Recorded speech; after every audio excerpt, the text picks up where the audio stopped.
नमस्कार। भारतीय संविधान में जब भी बात होती है तो अक्सर हमारे अधिकारों यानी फंडामेंटल राइट्स पर ही सारा ध्यान जाता है। लेकिन आज हम बात करेंगे एक ऐसे हिस्से की जो उतना ही जरूरी है पर जिसे अक्सर हम भूल जाते हैं, हमारे मौलिक कर्तव्य। हम सब अपने अधिकारों को लेकर काफी सजग रहते हैं, है ना? पर कभी ये सोचा है कि हमारा संविधान हमें अधिकार तो देता है, लेकिन बदले में हमसे कुछ उम्मीदें भी रखता है। हमारे कर्तव्यों के बारे में क्या? आज की हमारी पड़ताल इसी सवाल के इर्द गिर्द घूमेगी। तो चलिए शुरू करते हैं। ये कर्तव्य संविधान के पार्ट 4A में आर्टिकल 51A के तहत दिए गए हैं और इन्हें सिर्फ नियम कानून की तरह नहीं देखा जाना चाहिए, बल्कि ये नागरिकों का एक तरह का धर्म है, एक नैतिक जिम्मेदारी का घोषणा पत्र। अब एक दिलचस्प बात, ये कर्तव्य हमेशा से हमारे संविधान का हिस्सा नहीं थे। जी हाँ, तो सवाल ये उठता है कि आखिर इन्हें शामिल करने की जरूरत क्यों पड़ी और ये आए कहाँ से? तो ये मौलिक कर्तव्य हैं क्या? अगर बिल्कुल आसान भाषा में समझें तो ये सभी नागरिकों के लिए कुछ नैतिक दायित्व हैं। इनका मेन पर्पस है देशभक्ति की भावना को बढ़ावा देना और भारत की एकता को बनाए रखना। और पता है इसकी प्रेरणा कहाँ से मिली? पूर्व सोवियत संघ यानी यूएसएसआर के संविधान से। वहां नागरिकों के अधिकारों के साथ साथ उनके कर्तव्यों पर भी उतना ही जोर दिया जाता था। इन्हें संविधान में 2 हिस्सों में जोड़ा गया। देखिए, पहले 1976 में 42nd अमेंडमेंट के जरिए 10 कर्तव्य शामिल किए गए और फिर काफी समय बाद साल 2002 में 86th अमेंडमेंट के जरिए एक 11वां और बहुत ही जरूरी कर्तव्य जोड़ा गया। तो आखिर ये 11 कर्तव्य हैं क्या? इन्हें आसानी से समझने के लिए हमने इन्हें कुछ थीम्स में बांट दिया है। आइए एक एक करके इन पर नजर डालते हैं। पहला ग्रुप है राष्ट्र और उसके आदर्शों के प्रति हमारे कर्तव्य।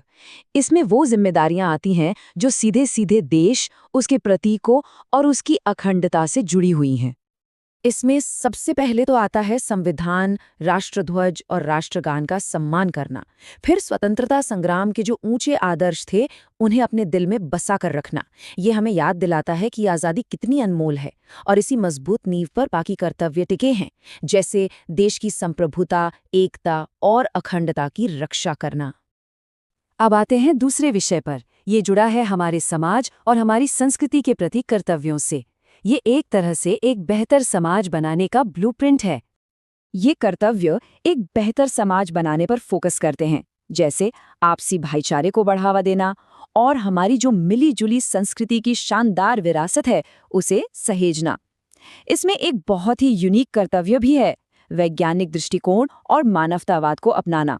मतलब तर्क और सुधार की भावना को बढ़ावा, जो किसी भी मॉडर्न सोसाइटी के लिए बेहद जरूरी है। और हमारा तीसरा और आखिरी समूह है हमारे पर्यावरण और सार्वजनिक जीवन के प्रति हमारे कर्तव्य। ये हमारी रोजमर्रा की जिंदगियों से जुड़ी जिम्मेदारियों की बात करता है। इसमें पर्यावरण की रक्षा करना और पब्लिक प्रॉपर्टी को नुकसान ना पहुंचाना जैसे कर्तव्य शामिल हैं। लेकिन सबसे खास है वो 11वां कर्तव्य, जिसे 2002 में जोड़ा गया था। यह हर माता पिता या गार्डियन की जिम्मेदारी तय करता है कि वे 6 से 14 साल के बच्चों को शिक्षा के मौके जरूर दें। ये एक तरह से शिक्षा के अधिकार का पूरक है। लेकिन यहाँ एक बहुत बड़ा और जरूरी सवाल उठता है। अगर कोई इन कर्तव्यों को नहीं मानता तो क्या उसे कोई कानूनी सजा हो सकती है? यहीं पर कानून और नैतिकता के बीच का संतुलन सामने आता है। और देखिए, यहीं पर मौलिक अधिकारों और कर्तव्यों के बीच सबसे बड़ा फर्क है।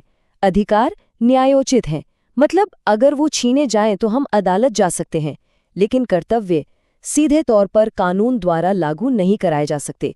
अधिकार हमारा कानूनी हक है, जबकि कर्तव्य हमारी नैतिक और नागरिक जिम्मेदारी है। तो फिर सवाल ये है कि अगर ये लीगली बाइंडिंग नहीं है तो इनका असली महत्व क्या है? ये सिर्फ संविधान में लिखी कुछ अच्छी बातें बनकर क्यों नहीं रह जाते?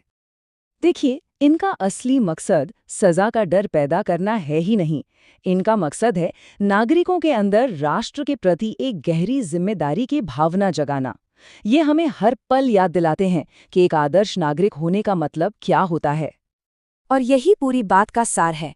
ये कर्तव्य एक पावरफुल रिमाइंडर है कि अधिकार और कर्तव्य असल में एक ही सिक्के के 2 पहलू हैं।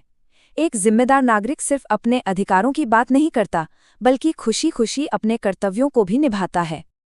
तो अंत में ये सवाल हमारे सोचने के लिए रह जाता है, एक आदर्श नागरिक होने का असली मतलब क्या है? क्या ये सिर्फ अपने अधिकारों को जानना है या उन कर्तव्यों को जीना भी है जिनसे हमारा राष्ट्र मजबूत बनता है? इस पर सोचना बहुत जरूरी है।